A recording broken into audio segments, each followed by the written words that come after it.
Yo, China warns the U.S. on Twitter X that it is ready for any type of war as trade tensions escalate. They said, and I quote, if it is war the U.S. want, whether it be trade wars, terror wars, or any other type of wars, we are ready to fight till the end. Yo, my name is Marcus Russell. This is the Marcus Russell Show. Yo, so I guess if China can't sell our they stuff to us for the low that they want to blow us up, see, China, that's the kind of stuff that make us think that you only want us for our money. You know what I'm saying? Yo, so watch Carolyn Levitt, Trumpito, and Pete Hegseth explain what might happen if they do retaliate. Make sure you hit that like and subscribe button. Let's get right to China said yesterday that they're ready for any kind of war with the U.S. Because of these tariffs that have been placed on them. Can you speak to how the administration is planning on responding to that? Well, I think Secretary Hegseth has responded to that this morning. He said that America will always be prepared to defend itself, especially under the leadership of this president in the Oval Office. And that certainly remains true. Again, when it comes to tariffs, the president has been very tough on China, not just now with 20% and more with the reciprocal tariffs that will hit on April 2nd. But look at what he did in his first term. There were billions of dollars worth of tariffs that he implemented on China. He did it last time. White House Press Secretary. Like I'm saying, they always talk about these tariffs. Last time Trumpito was in office, he enacted these exact same tariffs. It did not affect our economy in a negative way. So cut it out with that. Caroline Levitt responding to China's increasing aggression following President Trump's tariff plan going into effect this week. A Chinese foreign ministry spokesperson says, quote, if war is what the U.S. wants, be it a tariff war, a trade war, or any other type of war, we're ready to fight till the end. Joining me now, Gatestone Institute senior fellow and the author of Plan Red, China's Project to Destroy America, Gordon Chang, back with us. Gordon, was that a threat? Yeah. It certainly was a threat. And it showed the unhinged mentality of the Chinese regime right now. And by the way, it is not the response of a regime that is growing at around 5%. What it really says is that the Chinese economy is around zero. And so that's why they make threats like this. But, you know, I think it's really important for the Secretary of Defense to say, no, yeah, we're prepared.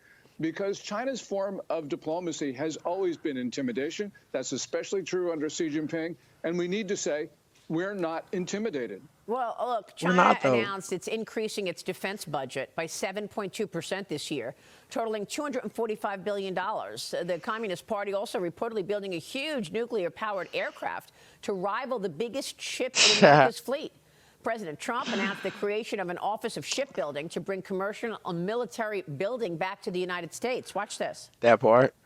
To boost our defense industrial base, we are also going to resurrect the American shipbuilding industry, including commercial shipbuilding and military shipbuilding.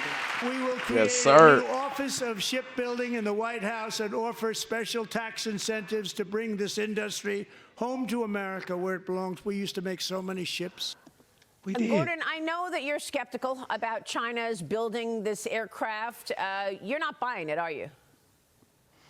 Well, we've seen images, and those images tell us that there are certain parts that China's put together, but it's not clear that it'll be the fourth aircraft carrier. Now, eventually, they will build what they'll call the Type 004, but I think it's at this point we've got to be just cautious. But in any event, we know that China eventually will build its fourth aircraft carrier. And the other thing we know, Maria, that this 7.2% budget increase, which could actually be higher, it's higher than the growth target of around 5%.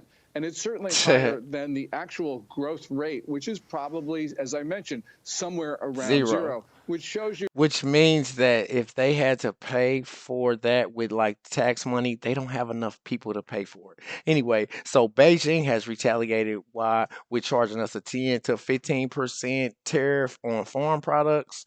And then immediately after the Chinese embassy talked all that tough talk on Twitter X, Tsai Jing announced that he's going to do a 7% increase on defense spending. But really, they've been ramping up defense spending since the Obama administration. This is definitely nothing new. They always been on that war talk. That the Chinese generals and admirals are now got extraordinary political power because they're getting larger and larger shares of the Chinese central government budget. That's been true for quite some time now, and it shows China's getting ready to go to war. Yeah, Joe Borelli. Gordon, over the past couple of months and years, you've sort of inferred that there's a quality versus quantity issue with China, and we're talking about the nuclear submarine, but I'm also reading about, new high-altitude drones and other technologies that the Chinese military is bringing to bear. Is that delta still as wide as it once was between the quality of Chinese products and the counterparts in America? Well, Chinese ships, for instance, are getting much better. And also, the Chinese now have weapons that we don't have, like hypersonic cruise missiles. And those are really important because they will materially affect the outcome, especially in the first days of a war. So we've got to be concerned about that.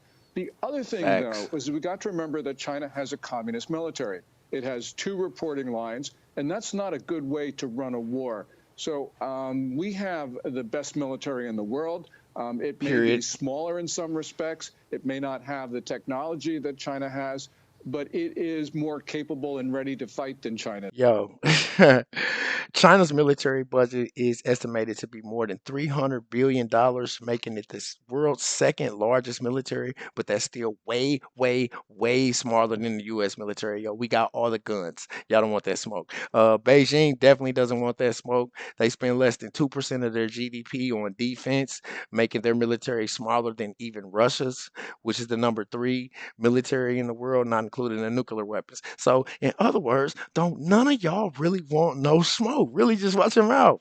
You know what I'm saying? Really, despite all the war talk that they doing, they really need our rights. They're gonna pay for it no matter what. And all they can do is up the price on toys and cheap electronics. And that's it. But other than that, that's what we got Temu for, y'all. My name is Marcus Russell. It's the Marcus Russell Show. Make sure you hit that like and subscribe button. Till next time.